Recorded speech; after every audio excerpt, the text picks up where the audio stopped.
फलस्तीन के अंदर इसराइल और हमास के दरमियान 37वें रोज भी जंग जारी है, लेकिन जिस बात का डर इसराइल को था वो आखिरकार हो गया। ईरान के साथ अब सऊदी अरबिया भी खड़ा है और सऊदी अरब के प्रिंस और ईरान के प्रेसिडेंट की मुलाकात ने इसराइल के नेतन्याहू के होश उड़ा डाले। ईरान के प्रेसिडेंट और सऊदी प्रिंस के दरमियान की मीटिंग के बाद इसराइल और अमेरिका दोनों की नींद उड़ गई, क्योंकि इसराइल और अमेरिका ये उम्मीद कभी नहीं करते थे कि सऊदी अरब भी इस जंग का हिस्सा बन सकते हैं। और आपको बता दें कि ईरान की प्रेसिडेंट के मीटिंग के बाद सऊदी प्रिंस का बड़ा बयान, कहा कि इसराइल बड़ी कीमत चुकाने के लिए तैयार रहे, जो कुछ भी उसने फलस्तीन के अंदर किया उसे कभी भी बख्शा नहीं जाएगा। इस जंग के अंदर अमेरिका बुरी तरीके से फंस गया। आपको बता दूं कि ईरान के अंदर यूएस की एक बड़ी एयरबेस है और वही इराकी रेजिस्टेंस ने साफ तौर पर अमेरिका को कह दिया कि या तो वो इसराइल को स्पॉन्सर करना बंद कर दे या अपनी बर्बादी का इंतजार करे। अल जजीरा की रिपोर्ट्स के मुताबिक इसराइल की कोशिश बुलडोजर्स के साथ दबू बैरक से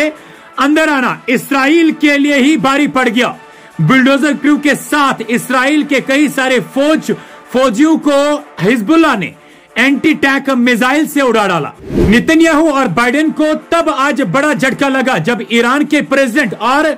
इजिप्ट के रिप्रेजेंटेटिव के मीटिंग के फोटो वायरल हुए। और यही वही इजिप्ट है जिसने हाल ही में कहा था कि उनका सपोर्ट ना तो इजराइल के साथ होगा और ना ही अमेरिका के साथ होगा, लेकिन आज वही इजिप्ट के रिप्रेजेंटेटिव ईरान के प्रेसिडेंट के साथ मीटिंग करते हुए नजर आए, जिससे ये साफ होता है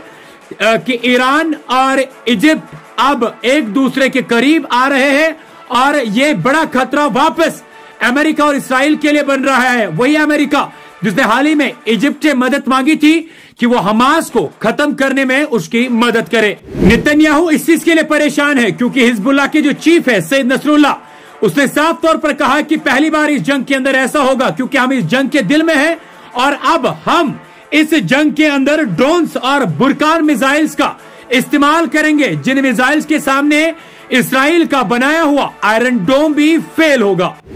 प्रेस टीवी की रिपोर्ट्स के मुताबिक सऊदी प्रिंस के एक बड़े बयान ने इसराइल को हिला डाला, क्योंकि उसने साफ तौर पर कहा है कि क्या इससे बड़ा कोई आतंकवादी हो सकता है जो फलस्तीन के अंदर हर 10 मिनट में एक निहत्ते मासूम बच्चे का कत्ल कर देता है। हिजबुल्लाह के चीफ सैयद नसरुल्लाह के मुताबिक इसराइल ने फलस्तीन को तबाह तो कर डाला, लेकिन अफसोस तो यह है कि अभी तक वो एक भी ऐसी तस्वीर जीत की सामने नहीं रख पाया जिससे इसराइल ये दावा कर पाए कि वो इस जंग में किसी भी तरीके से जीत चुका है। और सैयद नसरुल्लाह के मुताबिक इसराइल ने तो दरअसल अभी जंग की ही नहीं, वो जमीनी जंग करने से डर रहा है, क्योंकि उसे पता है कि अगर वो जमीन पे जंग करेगा तो वो खुद उसके लिए एक मौत का कुआं बन सकता है और इसराइल केवल हवाई हमले करके निहत्ते बच्चे, बुजुर्ग और औरतों का कत्ल कर देता है। बीबीसी उर्दू के रिपोर्ट्स के मुताबिक तुर्की के प्रेसिडेंट रजब तय्यब एर्दोगान ने ये कहा है कि इसराइल उस 7 अक्टूबर के इवेंट का बदला फलस्तीन के उन निहत्ते बच्चे, बुजुर्ग और औरतों से ले रहा है जो हमास ने किया। बजाय हमास से बदला लेने के वो हवा में हमला कर रहा है, जिसका नतीजा यह होगा कि अनकरीब वो वक्त आएगा जब इसराइल इस दुनिया के नक्शे से गायब होगा। हमास के चीफ के मुताबिक इसराइल ने अभी जंग किया ही नहीं, वो खाली फलस्तीन के अंदर हवा में बमबारी करके फलस्तीन के निहत्ते बच्चे, बुजुर्ग और औरतों का कत्लेआम कर रहा है। हिजबुल्लाह का बड़ा बयान, कहा कि इसराइल जिस दिन भी जमीनी हमला करने की सोचेगा भी, वो दिन इसराइल के लिए आखिरी दिन होंगे और उनके साथ में जो उनको स्पॉन्सर कर रहे हैं वो भी अपनी बर्बादी के लिए तैयार रहे। प्रेस टीवी के रिपोर्ट्स के मुताबिक फलस्तीन अभी तक पूरी तरीके से ऑलमोस्ट बर्बाद हो चुका है। 23 लाख लोग बेघर हो चुके हैं और फलस्तीन के अंदर अभी तक करीबन 12,000 लोगों ने अपने जानों का नजराना पेश किया है, जिसमें 3700 से ज्यादा औरतें और 4000 से ज्यादा निहत्ते बच्चे हैं, जिनका कत्लेआम इसराइल ने हवाई बमबारी से कर दिया है।